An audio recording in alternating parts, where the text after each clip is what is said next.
This is Jeremy with Bob's Exotic Reptiles, and this is my entry to the Mutation Creation 2019 contest. And one of the things for a requirement is to have a ball python, so let me show you that. Oh wow, that was kind of neat. Even changed my shirt. Anyways, here's one of my ball pythons. This is actually my quarantine rack. I only have one in quarantine right now, and this guy was put in here 7-11. I like to keep him in here for 2 months. It's the Fireblade Clown. Want to make some hits next year. Okay, to have any kind of a ball python breeding business or hobby or anything like that, you got to have a good infrastructure, and that involves being able to have access to your own rodents. So let's go take a quick look at my rodent room. I did it again. Man, that is so cool. I love this hat. Must be a magic hat. Anyways, this is my rodent room. Most of these tubs you can see I just, I built them by, by hand. However, I am going to Daytona in a couple weeks to pick up an ARS rodent tub, which is going to be right here. So it's 100 square foot. It's 10 by 10, but it works for what I have. So let's go check out my collection. Man, that never gets old. All right, well, here's one of my other pets. And then the other guy right here. One of the questions is, what is my favorite morph? Everybody likes pieds. Look at this guy. He's a pied dog. He out of all my animals, this guy will and always be my favorite. Next to her. But yeah, this is my boy right here. Anyways, this is my collection that I have here. These are my setups, and that's one of the things you had to show is what your setup was. What I loved about the hobby is being able to hatch things out. For instance, I hatched these girls out, or not girls, but I hatched these out yesterday, and it never gets old. I mean, just look at these. Look at the beauty on these things. I believe this to be a deep purple passion and a purple passion, but man, watching something like this crawl out of the egg, this is why I love the hobby, doing things like this. Also, I've only been breeding snakes for 2 years. However, I had my first ball python 25 years ago. As a matter of fact, my nephew, which is right here, his mother, I used to scare her into doing my dishes with the snake, which is probably something I shouldn't have done because now she is freaked out about snakes and won't go near them, and kind of sucks for him because she won't allow him to have one. So he's over here a lot, he's helping me a lot, and that's another thing about the hobby that I love is teaching people about the snakes and how to take care of them and things like that. Another thing is, last year was my first time hatching out a couple clutches, and I did a couple shows last year, the Repticon shows, and our whole family gets together doing those, and we just have a good time. We actually count how many little kids that have never held snakes before would come over and hold snakes for the first time. I think the second show we did, it was like 19, the first one 13.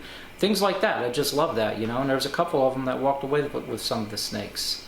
So as far as why I love the hobby, it actually brought our family closer together, gave us all something to do together as a family, and also the extension of our family, like my nephew and a couple other nieces and stuff that I have that are not here today. But that's why I love the hobby. I love hatching things out and showing people and teaching them. Okay, so that being said, we're going to talk about my favorite morph at the moment. They change so frequently, but the one that I like right now at the moment, and probably will for a very long time. So let's go check that out. Ah, look who it is. Mutation Creation. Anyways, my favorite morph. My favorite morph is probably going to be the Desert Ghost. Just because it cleans anything up. You put it with any other gene and it's going to clean it up and make it look that awesome throughout its whole life. As an adult, baby, whatever. Like here's a pastel Desert Ghost. And he is hissing. But just look how nice and bright. And this is one of the things I want to make some hets next year. This is my girl, and I got this from Bob Vu over at Bob's Balls. So it's a lesser pastel desert ghost. So yeah, so as far as my favorite morph, I'm gonna say desert ghost. As far as what got me started in this hobby, like I said, 25 years ago, I had a couple monitors. I had some iguanas, and my first ball python that I had was 25 years ago. And then back then I had a rough start in life. You know, I ended up losing a job, and you know, we're digging through couches just to get enough money to buy stuff to make lasagna and last us a few days, you know, and you know, just a rough, you know, start in life. Then we had a baby, our first baby on the way.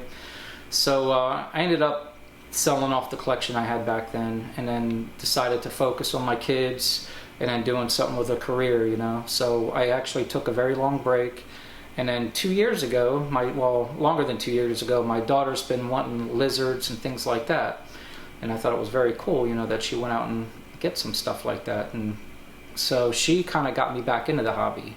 She wanted to get a blue tongue skink, so we ended up driving down to Miami to pick one up, and something happened with it, so we ended up getting another one somewhere else.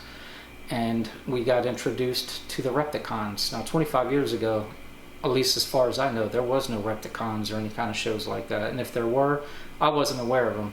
And when I walked in and I seen how many people were in the Repticons, how long the line was just to get in there, and then seeing all the different morphs and genetics and just the many different choices, I was hooked right there, you know. So we ended up buying our very first ball python from there, and you know, probably, I don't know, another month later we got our second, and then it just, you know, we just kept going and going, and now I believe we're at about 50 or no, actually like 60 of our breeders right now. I bought a couple collections, and some of those were adult females, so that kind of helped. And I wanted to make sure that, you know, breeding was something that I would enjoy doing and like doing. So last year was our first season of breeding, and we did it, and the whole family loved it. And we decided this is something we're going to probably do, you know, through retirement and till I'm gone. Maybe my daughters will take over. After all, she's the one that kind of got me started in it. And she's camera girl right now. I don't know if she's going to show her face or not. No. No, she says no. But that's how I got started into it. And actually this facility here, it's actually a pool house. Originally, I built this whole garage. Me and my daughter, and my other daughter, I got two daughters, actually dug up and tilled up the grass, and I dug the footers with a shovel by hand and built this whole thing from the ground up. I'm a contractor, so I know what I'm doing, and everything's permitted and everything done correctly. So and I got pictures, and I'll see if I can find some and, you know, put them into this video. But it was actually a wood shop at first. Then I turned it into a house for my other daughter, which then recently moved out with her boyfriend, and we had our snakes inside of a small bedroom in our main house. And now this is our breeding facility, and most likely will always be this for now. So my infrastructure's there, my rodents are there, everything is good, and I'm in this for a long time, and you guys will see me around much more. And that's kind of like the story how I got into it and how I'm staying into it. So anyway, this is my entry for the contest, and I hope everybody likes the video. And everybody have fun breeding and keep doing what you're doing. Thanks again for watching.